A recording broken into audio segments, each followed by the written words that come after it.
Only this time she couldn't work alone. Not with her prince a few days from execution and the whole woods hunting her and Sophie under Ryan's rump and the rest of her friends trapped in prison. If she tried to work alone, Tedros would die. That's why she had come here, to forge new alliances. And instead, she had lived even more alone than before.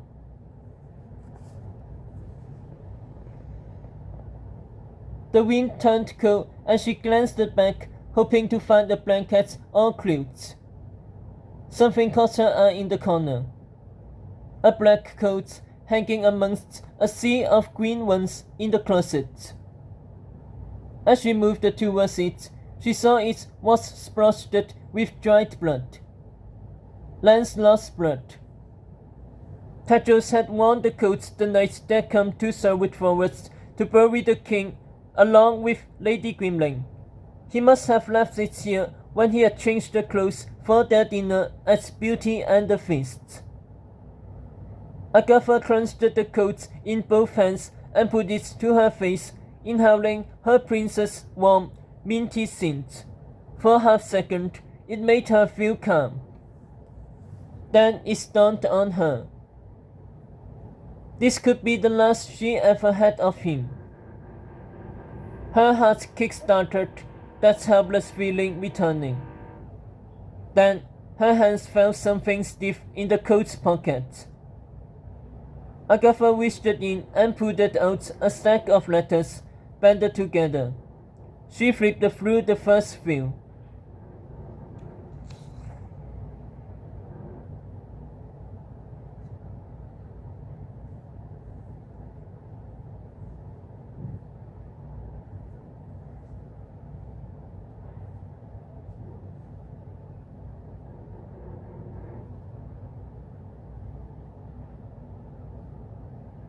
Dear Gisela, I knew there had been undue attention on me at school, but this is absurd.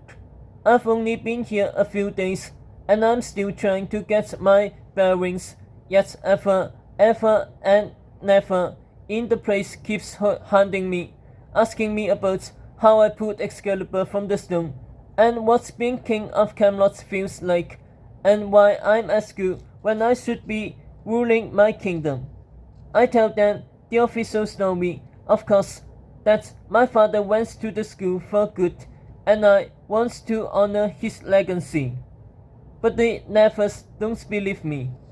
At least they don't know the truth, that the Professory Council only approved my coronation on the condition that I receive a formal education, aka have time to grow up before I rule. But I don't intend to tell people that my own stuff won't let me be king until I graduate this place. And not only graduate, but graduate top of the class and with a suitable queen to be picked out. I feel overwhelmed, honestly. I can barely concentrate on my classes. Yesterday, I botched Professor Sadler's quiz on the history of Camelot.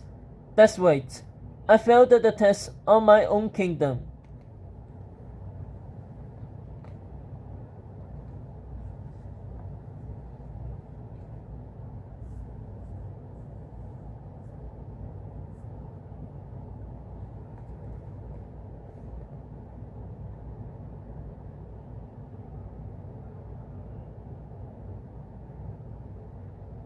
Dear Gisela, the days at school are long and difficult, especially Yuba the clown's class in the Blue Forest.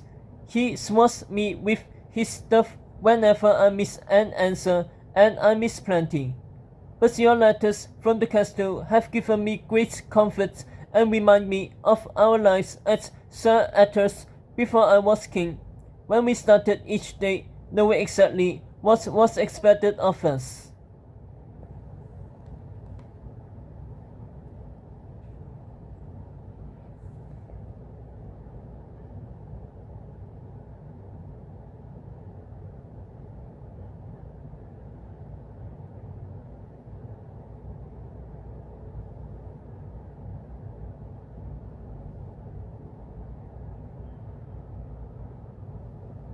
Dear Gisela, I've been picked up for the trial by Tell, even though my new friends Lancelot and Guinevere both placed it ahead of me. Guinevere I can understand, she's brilliant. But Lancelot, he's great fun, but not the sharpest sword in the armory. Needless to say, I'm feeling the spirit of competition more than ever. If the new King of Camelot doesn't win the trial by Tell, the royal ward will be ridiculing me on the front page for months. Speaking of royalty, is everything running smoothly at the castle? I haven't heard from you in weeks.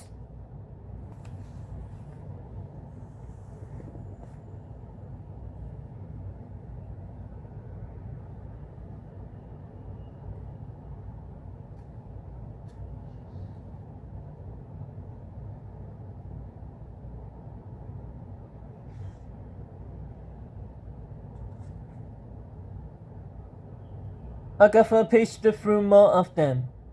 These weren't Teto's letters. They were his father's. King Arthur must have written them when he was a first year at the school for good. But who was Gisela? And why did Tetos have his father's letters in his coat? Then she noticed that something stuck to the back of the last letter, a handwritten label.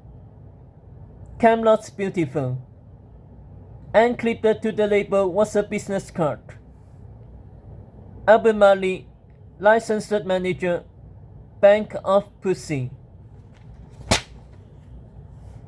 Tetros, Sophie's Choice. Tetros imagined that it was Ryan that they were beating. That's how he had survived the pirates. Every stomping kick they'd given him, every brass-knuckled punch, every full fast blow gushing blood from his lip or eye, Tetros mentally redirected at the traitor who sat upon his throne, the friend who turned out to be his worst enemy, his loyal knight who turned out to be neither loyal nor a knight.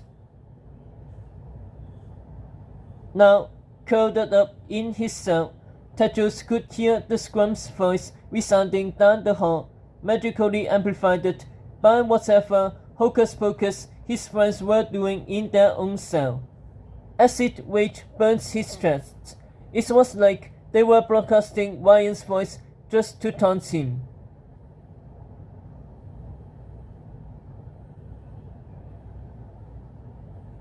Was he telling the truth?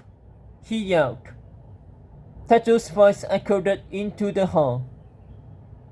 About Sophie wanting me dead? Was that the truth? He thought Sophie was on his side this time, that this friendship with her was finally real. But he didn't know what was real anymore. Maybe Sophie had conspired with Ryan on all of this, or maybe she had been scammed by him too. Tetros' face grew hotter. He had welcomed Ryan like a brother, brought him into Camelot, told him his secrets. He had practically handed the pig his crown. Tetros could taste the anger now forming in his throat. Agatha was right. He had been a bad king, cowardly, arrogant, foolish.